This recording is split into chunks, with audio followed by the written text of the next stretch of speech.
आदियोगींद्वारे मिळालेलं अध्यात्माचं ज्ञान आणि माझा न्यूमरोलॉजीचा अभ्यास या दोन्हीची सांगड घालून आता आपण बघूया मूलांक 1 नंबरसाठी काय काय आहे।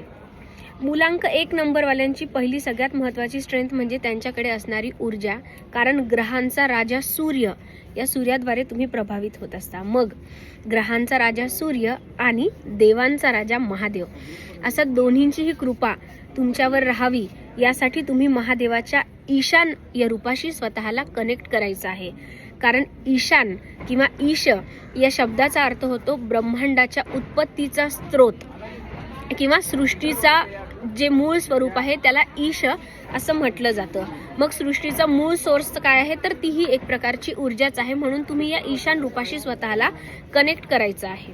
मग ते कनेक्ट करण्यासाठी स्वतःला त्यासाठी जास्तीत जास्त तयार ठेवण्यासाठी तुम्ही काय काय करू शकता हे जर तुम्हाला जाणून घ्यायचं असेल तर तसं कमेंटमध्ये मला नक्की कळवा, मी तुम्हाला त्याचे सगळे डिटेल्स पाठवेल। पण यात इथे सांगण्यासारखी एक महत्त्वाची गोष्ट म्हणजे तांब किंवा कॉपर हा जो धातू आहे हा तुमच्यासाठी नेहमीच खूप शुभ असतो।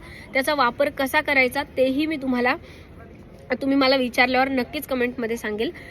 मग या तांब्याचा वापर तुम्ही जास्तीत जास्त करू शकता, तो म्हणजे जसं की पाणी पिण्यासाठी तांब्याच्या भांड्यातलं पाणी किंवा तांब्याची वॉटर बॉटल वगैरे वगैरे, किंवा तांब्याच्या लोट्यातून महादेवाला दररोज जल अर्पण करणे, असे बरेचसे उपाय तुम्ही करू शकता। त्याचबरोबर जे सिट्रस फ्रूट्स असतात म्हणजे जसं की अननस, लिंबू, संत्री, मोसंबी ज्याचा रंग केशरी आणि पिवळ्या रंगाचा असतो, अशी फळं खाणं हे तुमच्यासाठी नेहमीच लाभदायक आहे आणि तुमची ऊर्जा जास्तीत जास्त चॅनलाइज ठेवण्यासाठी, काम ठेवण्यासाठी म्हणजे तुम्हाला पाणी हे जे आहे ते तुमच्यासाठी 1 नंबर मूलांकासाठी खूप महत्त्वाचा घटक आहे। पण हे पाणी पण जर का तुम्ही योग्य पद्धतीने चार्ज करून पिलं आणि योग्य वैज्ञानिक पद्धतीने तुम्ही पाण्याचा वापर केला तर पाणी तुमच्या आयुष्यात खूप मोठा बदल घडू शकतो।